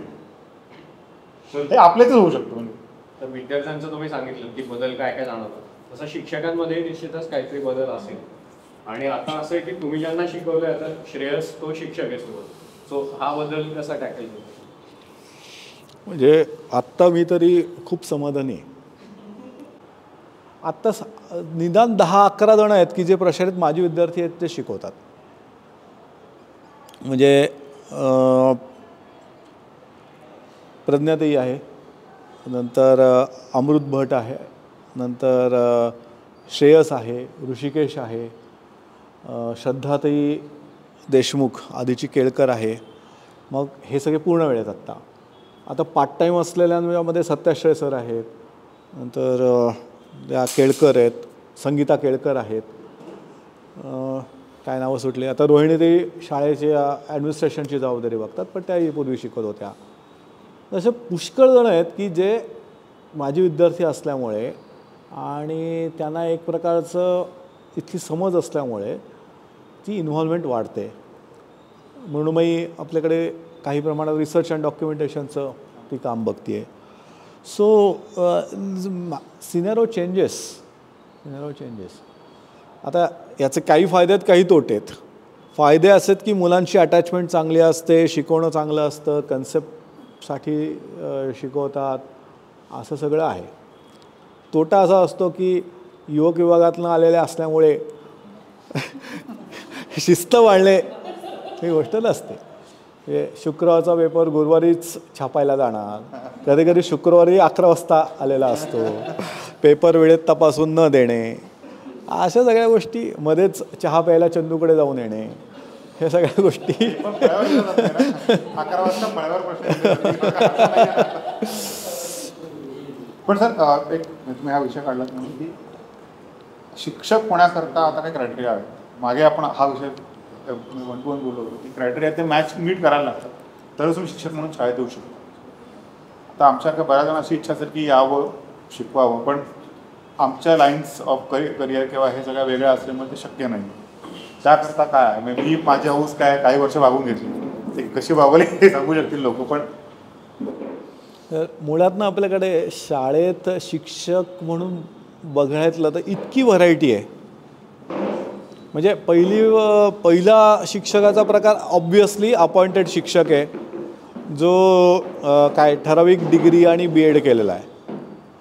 आता हे करावं लागतं, त्याशिवाय तुम्हाला शाळा चालवता येत नाही, कायद्याने बंधनकारक आहे म्हणून. हे साधारणतः 24 जणं लागतात, त्यामुळे तेवढे 24 जणं अपॉइंटेड आहेत. आता हे सगळेजण चांगले शिक्षक असतात का ना, असं असतीलच असं सांगता येत नाही. मग दुसरी क्रायटेरिया असा आहे की जे चांगले आहेत, अभ्यासू आहेत, त्यांना करून टाकायचं, अपॉइंटमेंट देऊन टाकली. असे सगळी सेकंड क्रायटेरिया आहे. आणि मग त्यांना जर का असं वाटलं की आपल्या शाळेतच करायचं, त्यांना BEd करून घ्यायचं. आता सोय आहे तशी, एवढ्या ओळखी आणि एवढं सगळं झालं की तुम्ही नाही कॉलेजला गेलात तरी चालेल, आम्ही तुमची सबमिशन्स करू आणि सिन्सिअरली जेवढ्या गोष्टी करायला पाहिजेत BEd डिग्री मिळवण्यासाठी तेवढं सगळं करू. प्रॅक्टिस तर आम्ही इथं करतोच आहोत, हो ना. असे शिक्षक गेल्या 10 जणं जरी झाले की जे शाळेत आधी शिकवायला लागले मग BEd केलं, त्यातलं मी एक आहे, हो ना. आणि म्हणजे या पेशात यायचं आहे की नाही हा निर्णय होण्यासाठी सुद्धा जो वेळ घ्यायला लागतो, तो घेतल्यानंतर आणि ते चांगलं जमतं आहे असं वाटल्यानंतर BEd केलेले खूप लोक आहेत, आणि तसं आपण आपल्या शाळेत करतो. तिसरी क्रायटेरिया असा आहे की जे चांगले ॲकॅडमिकली स्ट्रॉंग आहेत, विशेषतः महिला आहेत, की ज्यांच्याकडे ॲकॅडमिक क्वालिफिकेशन चांगलं आहे, पर्सनॅलिटी स्ट्रॉंग आहे, पण घरच्या जबाबदाऱ्यांच्या मध्यमवर्गीय स्त्रिया, घरच्या जबाबदाऱ्या आहेत, सासू सासऱ्यांना सांभाळायचं आहे, त्यामुळे मला पूर्ण वेळ शाळेत येता येणं शक्य नाही, पण मी इंजिनियर आहे आणि मला गणित शिकवायचं, तर अशांना आपण थोडा वेळ शाळेतला या, क्लॉक ओवर बेसिसवरती या, अशी क्रायटेरिया आपण ॲड केला आहे. आणि चौथा क्रायटेरिया असा आहे की जे काय नाही, तुम्हाला आठवड्यातनं 2 तासिका देता येणं शक्य आहे का, तुमचं स्ट्रेंथ काय आहे, ती कॉन्ट्रीब्यूट करायला शाळेमध्ये या. आता गंमत अशी असते की जे अपॉइंटेड शिक्षक असतात ना, ते CBSEचा करिक्युलम व्यवस्थित पूर्ण करतात आणि ती सोडून चालत नाही, हे लक्षात घ्या. गेल्या वर्षी आपण भारतातला 1 क्रमांकाचा निकाल लावला, 94% सरासरी, म्हणजे 90%च्या वरती बहुतेक सगळेजण. समजतंय का, सोप्पं नाही आहे. हां, 8 जणांना 100पैकी 100 आहेत गणितात, आणि अजून 7-8 जणांना पण मिळाले असते, पण ते आपले इंटरनलला आपण त्यांना 19 मार्क दिले 20 पैकी, म्हणून ते 100पैकी 100 झाले नाहीत. ते दिले असते तर आणखीन 8 जणांची बरोबर, विच इज रेकॉर्ड. हे कुठल्या एका शाळेत 8 जणांना 100पैकी 100 नाही. त्यामुळे ॲकॅडमिक्ससुद्धा स्ट्रॉंग असायलाच लागेल, पण ती गरज जी आहे ती हे अपॉइंटेड शिक्षक भागवतात. पण फ्रंटियरवरती काय चाललं आहे, आज KPITत जर का हायड्रोजन सेलवरती काम चाललं आहे तर ते आपल्या मुलांना माहिती पाहिजे ना. त्यासाठी जे फील्डमध्ये काम करत आहेत त्यांचं कॉन्ट्रिब्युशन इथं असलं पाहिजे, आणि ते आपण काही तासांच्या बाबतीत, धडपडच्या बाबतीत वगैरे नक्की वाढवलं आहे. हे आपले पालक येतात 2 जे AI शिकवतात, म्हणजे मी वर्षभर शोधलं पण मला AI ला शिक्षक नाही मिळाला. शेवटी 2 पालक म्हणाले की मी येतो, ते काय सिमेन्समध्ये आहेत, बरोबर ना, सिमेन्समध्ये, तर ते येऊन शिकवतात आणि फार छान चाललं आहे ते.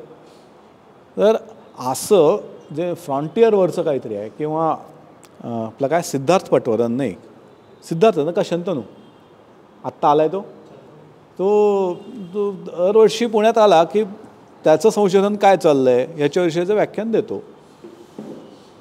तर ही अशी जी फील्डला कामं करणारी लोक आहेत त्या सगळ्यांनी सुद्धा गेस्ट लेक्चर्स देण्यासाठी यायला पाहिजे. जी सगळे आपले NDA क्रॅक केलेलं आहे किंवा CDSS केलं आहे ती सगळी मुलं आपल्या शाळेतल्या मुलांशी येऊन बोलतात. त्यातनं प्रेरणा मिळते की आपण पण NDAत गेलं पाहिजे, आपण पण सैन्य दलात गेलं पाहिजे, आपण संशोधनात गेलं पाहिजे.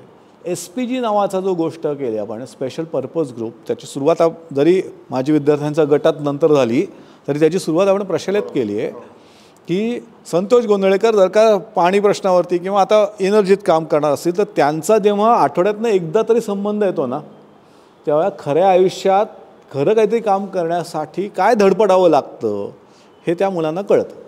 बाकीचे अपॉइंटेड शिक्षक चौकटीतलं शिकवतात, त्यांनी 10वीचं यश चांगलं मिळतं. पण जे असे ज्याला काय मी आत्ता गेस्ट म्हणू की नाही माहीत नाही, पण गेस्ट म्हणतो आत्ता, ते सगळेजण जे आहेत ना ते त्यांच्या सीमारेषा अमर्यादित करण्यामध्ये खूप कॉन्ट्रीब्यूट करतात. तर असं चांगलं कॉम्बिनेशन आत्ता प्रशालेत आहे. SPGला 7-8 जण आहेत, ते स्वतः CA आहेत, स्वतः काही ते फील्ड लेवलला काम करत आहेत आणि ते आठवड्यातनं एक दिवस येऊन स्पेशल पर्पज ग्रुप घेतात. So that changes the senior. म्हणजे सर्व प्रकारचे शिक्षक आहेत, ज्याला जेवढं वेळ ज्या प्रकारे कॉन्ट्रीब्यूट करण्याची इच्छा आहे त्या सगळ्यांचं स्वागत आहे. म्हणजे एक शिक्षक असे आहेत आत्ता माजी शिक्षक आहेत की ते ट्रान्सलेशन्स करून देतात. Why not. आता आपल्याला जर का भारतभर पसरायचं असेल, जसे आत्ता मी कमिट्या सांगितलं, तर अरे हिंदी आणि इंग्रजीत आपलं लिटरेचरच नाही आहे. तर आता विद्याव्रताच्या पुस्तकाचं आपल्याला हिंदीतनं आणि इंग्रजीतनं हवं आहे किंवा प्रकल्पाच्या पुस्तकाचं हिंदी आणि इंग्रजीतनं, इंग्रजीतलं केलं पण हिंदीतलं हवं आहेत ना अनेक गोष्टी. पंचकोश ही संकल्पना जी आहे ना ती आता भारतभरात खूप जोरदार पुढे येते, पण त्याचं आपलं मराठीतलं पुस्तक आहे, हिंदीत इंग्रजीत नाहीच आहे. तर असंही प्रकारचं कॉन्ट्रीब्युशन काय वाटेल त्या म्हणजे जे काही छोटा जेवढा वेळ देणं आहे ना त्या सगळ्याची बेरीज होते आणि त्यामुळे प्रशाला वेगळी आहे. आपल्याकडे 480 विद्यार्थ्यांच्या मागे आठवड्याला निदान 70 जण येऊन जातात. हा रेशो कुठल्याही शाळेत नाही. ते हवं आहे. म्हणजे SIGs आहेत, SPG नाही, समजा SIGs आहेत, संगणक शिकवायचं आहे, स्पेशल इंटरेस्ट असलेली मुलं आहेत, चला चांगले आणू शिक्षक. आता मकरंद गद्रे मायक्रोसॉफ्टमध्ये ज्यांनी ह्याच्यात काम केलं आहे, एक्सेलवरती काम केलं, ते येऊन जावा शिकवतात. आता ज्याला गती येतो त्यांच्या बरोबरीनं पुढे जातो. सगळ्या प्रकारचं कॉन्ट्रीब्युशन हवंच आहे आपल्याला. Why not. आणि म्हणजे काही जणं व्यवस्था चालू ठेवण्याचं काम करतात, काही जणं ती व्यवस्था जिवंत करण्याचं काम करतात. थोडं शेवटाकडे येऊया. त्याच्यामध्ये आता तुम्ही सगळ्याच रोल्समध्ये होतात, एक विद्यार्थी, दादा, शिक्षक, प्राचार्य, पालक आणि शिक्षिकेचा नवरा. तो त्या सगळ्या रोल्समधनं तुम्ही इथल्या लोकांना काय सांगाल की what should we take back? आणि आता हेच सगळे अँबॅसेडर्स आहेत, ह्यांच्या बॅचेसमध्ये ते सांगतील किंवा कदाचित बाहेर पण सांगतील, प्रशालेविषयी बोलतील. So what should the group take back? मी हा सगळे रोल्स केलेत म्हणून सांगू शकेन असं नाही, पण आपल्या आयुष्यामध्ये आपण try to become change makers. काहीतरी बदल घडवण्यासाठी काम करा. म्हणजे तुमच्या विषयात टॉपला जाच. म्हणजे असं काय म्हणणं नाही अमुक एकच काम करा, प्रशालेतच येऊन शिकवलंच पाहिजे म्हणजेच महान काम झालं असं काही म्हणत नाही. पण तुम्ही ज्या क्षेत्रात झाला, तुम्ही चांगला डॉक्टर झाला तर उत्तम डॉक्टर व्हायू शकला पाहिजेत, चांगलं त्यातलं रिसर्च वर्क व्हायला पाहिजे, त्यातली पेटंट्स मिळवली पाहिजेत.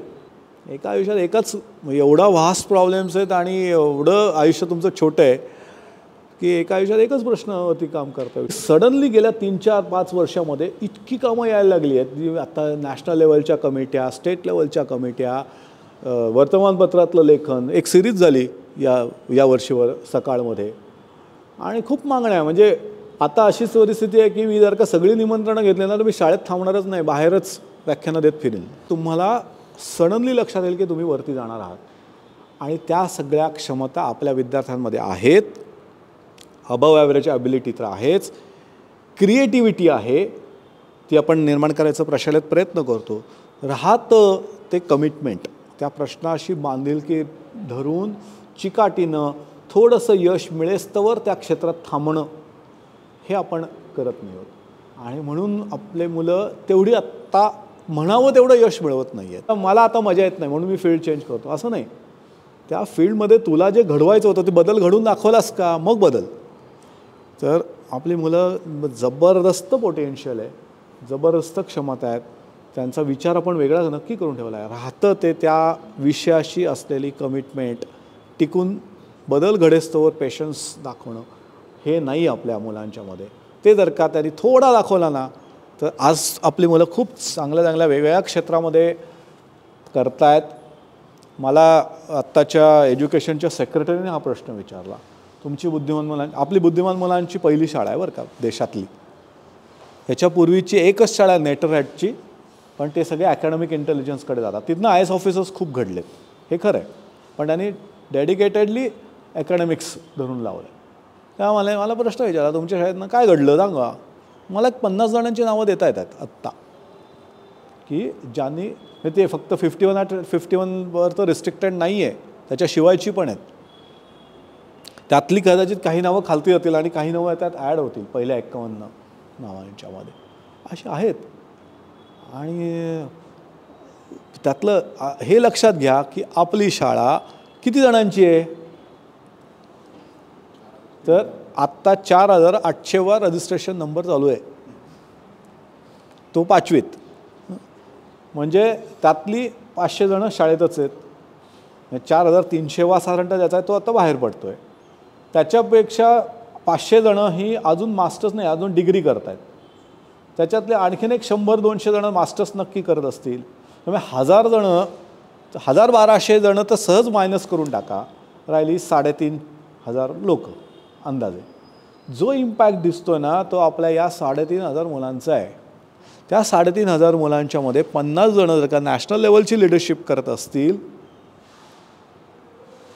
म्हणजे किंवा क्रिएटिव्ह काहीतरी करत असेल, मी तर म्हणतो की 2-3 जणं, तुम्ही रेशो घ्या ना, 140 कोटीच्या देशांच्यामध्ये ज्या शाळेतले जनरल मनोज नरवणे झाले, असे किती शाळा असतील, किंवा ज्यांनी देशाच्या स्तरावरच्या पॉलिसीज डिझाईन केल्या, असे किती लीडर्स असतील. असे एका शाळेतले मला नाही वाटत आहे कुठलीही दुसरी शाळा असेल, not even Shantiniketan, not even Doon schools, कुठलीच शाळा नाही. So we are doing, impact करतो आहोत, चेंज घडवतो. आपल्याकडे बघण्याचा दृष्टिकोन खूप बदलला आहे. आत्ता जर मोदी सरकार आलं किंवा असं सरकार आलं आहे म्हणून नाही, तर आधीच्या सरकारला सुद्धा आपल्याबद्दल प्रेम वाटतच होतं. त्या काळातसुद्धा इंदिरा गांधींनी त्यांच्या ॲडवायझर घेताना सुद्धा अनेक आपल्या विद्यार्थ्यांचा किंवा आपल्या परिवारातल्या लोकांचा विचार केला आहे. सो माझं म्हणणं असं आहे की हे इम्पॅक्ट करणं शक्य आहे. पूर्वीची पिढी आणि आत्ताच्या पिढीत हा फरक आहे की पेशन्स, रेझिलियन्स, चेंज सारखा करायचा नाही. तुमच्या क्षेत्रात तुमचा इम्पॅक्ट होईस्तोवर टिकून राहा, नंतर तुम्हाला त्याचे बेनिफिट्स एक्सपोनेन्शियली मिळतील. सो ते हा गुण कसा आणायचा हे मला माहिती नाही, पण तो आणला तर खूप. आपल्या मला वाटलं नव्हतं की आपल्या फिल्मचं स्क्रिप्ट रायटर आपल्या शाळेचा विद्यार्थी उपेंद्र सिधे असू शकेल का, मला माहीतच नव्हतं. ॲक्टर बनतील. हां हो सर, तो मोठा चेंज आहे. हो, एकेकाळी शिवराज बोरल्यांचा ज्यावेळेला लेख आला होता त्यावेळेला आपला हा वाद सुरू आला की काय आपल्या शाळेतनं सिनेमा क्षेत्रात किंवा मीडिया क्षेत्रामध्ये कोणी जाईल, त्याच्यानंतर ज्याला आम्ही फिल्म क्लब चालू केला त्याला एक्झॅक्टली पूर्ण विरुद्ध परिस्थिती होती की आम्ही वेगवेगळ्या परिस्थितीचे वेगवेगळ्या विषयांचे फिल्म्स त्या फिल्म क्लबमध्ये दाखवल्या. त्याच्यानंतर बरीचशी लोकं त्या क्षेत्रामध्ये गेली आणि आता बरेचसे प्रसिद्धही येतात. हा बदल आपणच करू शकतो, बाकी ठिकाणी कितपत होईल माहिती. This is what is we are doing. टिकून राहूया, चिकाटीनं करूया. मला तर आत्ता शिक्षण क्षेत्रात तर प्रबोधिनीचे दिवस दिसतात कुठेही. म्हणजे आत्ता आपली माणसं कमी पडत आहेत अशी परिस्थिती आहे.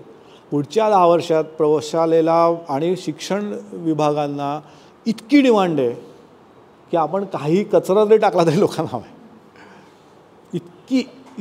इतकी गरज आहे. आणि बाकीच्या क्षेत्रात तर आहेच, पण त्याच वेळेला दुसरी भीती अशी वाटते आहे की आपण पसरट पण आहोत आणि अनेक संस्था छोट्या छोट्या गोष्टी घेऊन मोठे वरती जात आहेत. माहिती आली दिसतात मी उशीर आलो, पण graduates at least second, third, fourth year आणि फोर्थ इयर स्टुडंट्ससाठी शॉर्ट टर्म तुम्ही जे म्हणतात मगाशी की एक्सप्लोअर करायचं की आपल्याला हे जमतंय का आवडतंय का, तर त्यासाठी आणि मला आता गेल्या काही महिन्यात जेवढा अंदाज येतो की विविध भाषांमध्ये शिक्षण सोडून सुद्धा मोठी आणि महत्त्वाची आणि खरंच असतं की 2 वर्ष IT मध्ये काम केलं पुढे तेच करायचे, पण प्रयत्न करून बघू 6 महिने. आणि मग एखादी जशी आता मला डेव्हलपमेंट सेक्टरमधल्या फेलोशिप भरपूर माहिती आहे, आपले CM फेलो वगैरे आपले चळवळीत वगैरे असं अनेक जण ठरवले. असं काही 6 महिने वर्षांचा काही यंग लोकांकडे थोडासा एक लिव्हे असतो की 1 वर्ष एक्सप्लोरेशन करू. तर असं काही आपल्याला जर फॉर्मल सगळं स्ट्रक्चर देता आलं आणि ते पब्लिश करून त्याचा एलिमिनेट क्रायटेरिया, टास्क काय, आउटकम्स काय असं करता आलं तर हे जे एक्सप्लोरेशनची फेज आहे आणि त्यातले सुद्धा 100 2-4 असतील तर ॲक्च्युली पुढे जातात. आणि हे करण्यामध्ये पण भरपूर एनर्जी जाऊ शकते, पण असं जर काही आपण करता आलं तर मग ते अजून एक नवीन तुम्ही जे म्हणता की ती 2nd, 3rd अशी जी टीम आहे की जे फुल टाईम शिक्षण शोधून अशामध्ये थोडे अजून थोडे कम्युनिटी पण पॅशनेट असे लोक यांची शक्यता वाटते. तर त्याचा रमेश सुद्धा पूर्ण काम करू शकेल ना, तर तिथे असं पण असू शकतो की 2 वर्ष UPSC केला तर ते नाही आता पुढे काहीतरी करायचं, तर आपण एकत्र बसून सुद्धा हे करू शकतो. पण बाकीच्या आपल्या माझी विद्यार्थ्यांसाठी सुद्धा नक्कीच असं काहीतरी करावं फॉर्मल प्रोग्राम. SPGची जी कल्पना आली होती ना, जेव्हा इथेच आपण ते पहिली बैठक झाली होती सुवर्ण महोत्सवाच्या वेळेला. SPGची कल्पनाच अशी आहे की व्हर्टिकल इंटिग्रेशन व्हावं. आत्ता जरा SPGनं अहवाल तयार करू, अभ्यास करू याच्याकडे तर कल गेला आहे, पण स्पेशल पर्पज ग्रुप सिनियर लोकांसाठी, शाळेतलं नाही म्हणते मी, आपल्या माजी विद्यार्थ्यांचं, ह्याच्यात आपण व्हर्टिकल इंटिग्रेशनसुद्धा व्हावं आणि सिनियर लोकांनी आपल्या मधल्या फळीला आणि मधल्या फळीने शाळेतल्या मुलांना असं मार्गदर्शन केलं तर खरं शिक्षण होतं, मेंटॉरिंग होतं. आणि that is what is required, exactly required. आत्तासुद्धा ज्युनियर डॉक्टर आहे त्याला सिनियर डॉक्टरनी ट्रेन करायचं, तू हे कर, हे करू नको, हे आत्ता डेंजर आहे, हे ट्रेंड्स दिसतात, तू याचा अभ्यास कर, तू इथं पुढे गेला पाहिजे. मी आता सॉरी फॉर दॅट, पण मला कुठल्या कम्युनिटीबद्दल काही म्हणायचं नाही आहे, पण मारवाडी कम्युनिटी किंवा सिंधी कम्युनिटी हे करतात. ते काय करतात, आपल्या मित्र भाऊ सगळ्यांनी, त्याने माझा तेलाचा धंदा आहे, त्याचाही तेलाचा धंदा आहे, आणि मग ह्याचा तेलाचा धंदा ह्याचा पण कसा वाढेल ह्याची ती काळजी घेतात. ते सांगतात, ते हा माझा नवीन कॉम्पिटिटर तयार झाला असं नाही बघत, ते मेंटॉर इच अदर. ह्याच्या अगेन्स्ट त्या कम्युनिटीच्या बाहेरचं कोणी आला तर मग मात्र तेलाचे भाव एवढे खालती पाडतात की त्याचा तेलाचा धंदा बुडलाच पाहिजे. So this happens, this is lobbying. चांगल्या अर्थानं लॉबिंग केलं पाहिजे, ते आपल्या विद्यार्थ्यांनी शिकलं पाहिजे, एकमेकांना मदत करायला शिकली पाहिजे. त्याशिवाय 140 कोटीच्या देशामध्ये आपण वरती येणं शक्य नाही, हे लक्षात घ्या. एकटा दुकटा काम करू शकत नाही. आप्पांनी प्रबोधिनीची स्थापनाच का केली, त्यांना लक्षात आलं की एकट्या दुकट्याचं कामच नाही, आपल्याला पाहिजेत 100, 150, 200 तरुण पाहिजेत बदल घडवायचा असेल तर. तसं त्या फील्डमध्ये गेल्यानंतर तुम्ही बघा ना, किती सुरुवातीला 7-8 डॉक्टर्स एकत्र आले, फक्त 7-8 डॉक्टर्स एकत्र आले. संजीवन सुरू झालं, संजीवनचं दीनानाथ झालं. आज ते एवढा जायंट प्रोजेक्ट करणार आहेत की कल्पनाच नाही. म्हणजे कदाचित देशातलं उत्तम हॉस्पिटल आहे आज, महाराष्ट्रातलं आणि पुण्यातलं आहेच ना. 4-5 लोक एकत्र आली आणि काहीतरी सुरू केलं, प्रबोध उद्योग, बऱ्यापैकी चांगलं चाललं. 4-5 लोक एकत्र आली, गंगोत्री, काहीतरी चांगलं झालं, म्हणजे इम्पॅक्ट करणारं झालं ना. आज आपल्याला वाटतं राळेगण सिद्धीमध्ये पाणी प्रश्नाच्या वरती काम झालं, कोणी केलं? अण्णांनी स्वतः उभं राहून केलं नाही, आपले 2 संतोष गोंधळेकर आणि वामन पारखी ना, काय सुनील वामन, त्यांनी जाऊन उभं केलं. म्हणजे हे जे आहे ना की थोडंसं एकत्र येणं, गट करणं, एकमेकांना सपोर्ट करणं, ह्याच्यातनं आपली मुलं बऱ्यापैकी वरती जाते. आणि ते मेंटॉरिंगच्या रचना कशा करता येतील हा विचार आपण केला पाहिजे. थांबूया.